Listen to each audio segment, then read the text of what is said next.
السلام علیکم ورحمۃ اللہ وبرکاتہ۔ جن کے والدین ان سے ناراض ہوں تو ان کا حج بھی قبول نہیں ہوتا، اللہ کے دربار تک نہیں پہنچتا، اللہ کے یہاں مقبول نہیں ہوتا ہے۔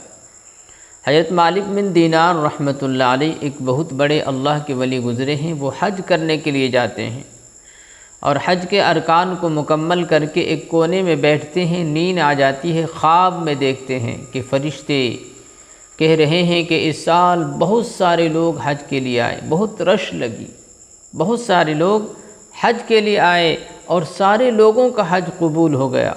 اللہ نے سارے لوگوں کا حج قبول کر لیا، صرف ہارون بلخی جن کا حج قبول نہیں ہوا ہے۔ لہذا جب وہ بیدار ہوتے ہیں تو ہارون بلخی کو تلاش کرنے کے لیے نکل جاتے ہیں۔ وہاں الگ الگ خیمہ بنا ہوتا ہے، الگ الگ جگہ بنے ہوتے ہیں کہ فلاں ملک کا آدمی فلاں جگہ پر، فلاں کا فلاں جگہ پر۔ اسی طرح بلخ کا بھی ایک جگہ بنا ہوا تھا، طے تھا کہ بلخ کے لوگ وہیں پر موجود ہوں گے، وہیں پر قیام کریں گے اور وہیں پر ٹھہریں گے۔ لہٰذا ان کو تلاش کرتے کرتے بلخ کے لوگوں کے پاس پہنچ گیا، پوچھنے لگا ہارون بلخی کون ہے؟ لہٰذا بتایا جاتا ہے کہ وہ تو بہت اللہ کے ولی ہے، راتوں کا قیام کرنا، دن کا روزہ رکھنا اور نوافل میں مشغول رہنا اور ہر عبادات کو وہ ادا کرتا ہے، وہ نیک آدمی ہے۔ لہذا وہ کہاں ملے گا؟ لہذا وہ پہاڑ پر اللہ کی عبادت کر رہا ہوگا، پہاڑ پر اللہ کی عبادت کر رہا ہوگا۔ جب دیکھا کہ یہاں تو سب اس کی تعریف کر رہے ہیں، ان کو نیک بتا رہے ہیں، لیکن میں نے خواب میں دیکھا ہے کہ اس کا حج قبول نہیں ہوا ہے، اس کا حج اللہ کے نزدیک نہیں پہنچا ہے۔ لہذا وہ پہاڑ پر چلے جاتے ہیں تو دیکھتے ہیں کہ وہ مصلی پر اللہ کی عبادت کر رہے ہیں، پہاڑ پر تنہائی میں اللہ کی عبادت کر رہے ہیں۔ تو پوچھتے ہیں کہ ہارون بلخی، تو وہ جواب دیتے ہیں کہ مالک بن دینار بتاؤ تو کیسے؟ مالک بن دینار کے پاؤں کے نیچے سے زمین ہٹ جاتی ہے کہ میں نے تو اسے اپنا نام نہیں بتایا، لیکن اسے کیسے معلوم ہوا؟ لہٰذا وہ ہارون بلخی کہتے ہیں کہ اے مالک بن دینار، مجھے معلوم ہے تم کس مقصد کے لیے یہاں آئے ہو، کس کام کے لیے یہاں آئے ہو۔ مجھے معلوم ہے کہ تم خواب دیکھے ہوگے کہ ہارون بلخی کا حج قبول نہیں ہوا ہے، ہارون بلخی کا حج قبول نہیں ہوا ہے۔ مالک بن دینار رحمۃ اللہ علیہ کہتے ہیں کہ انہیں تو سب کچھ پتہ ہے، یہ تو اللہ کے بہت بڑے ولی معلوم ہوتے ہیں، لیکن پوچھتا ہے کہ تمہارا حج قبول کیوں نہیں ہو رہا ہے؟ کہتے ہیں کہ میں 24 سال سے لگاتار حج کر رہا ہوں، 24 سال سے لگاتار حج کر رہا ہوں، لیکن ایک بھی حج قبول نہیں ہوا۔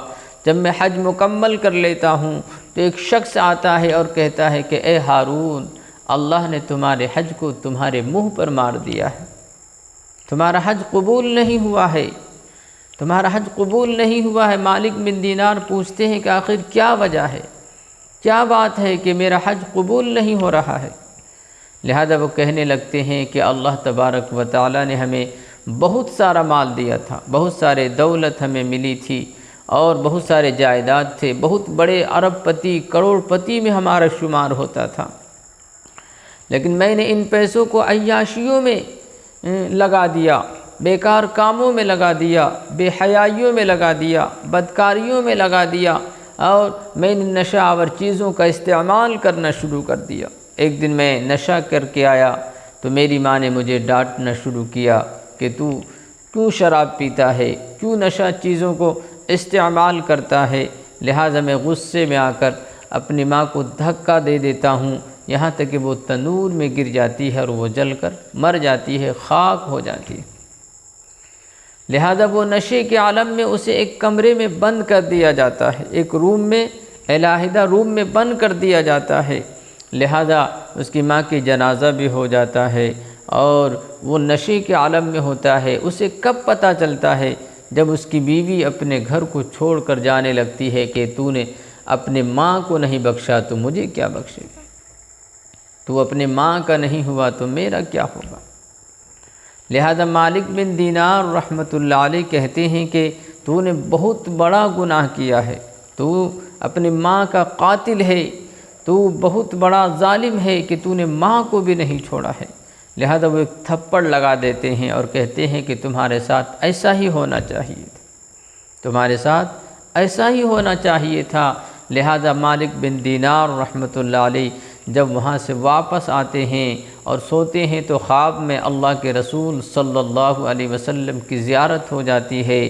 مالک بن دینار رحمۃ اللہ علیہ سے کہتے ہیں کہ اے مالک بن دینار، تو نے اسے تھپڑ کیوں لگایا؟ کل قیامت کے دن اسی ماں کی وجہ سے وہ بخشا جائے گا، اسی ماں کی وجہ سے بخشا جائے گا کہ ماں کے سامنے جب اس کے بیٹے کو عذاب دیا جائے گا اور آگ میں ڈالا جائے گا، جہنم میں پھینکا جائے گا، تو ماں کا دل کبھی گوارا نہیں کرے گا۔ ماں کہے گی کہ اے اللہ، میں نے اسے معاف کر دیا ہے، تو بھی اسے معاف کر دے۔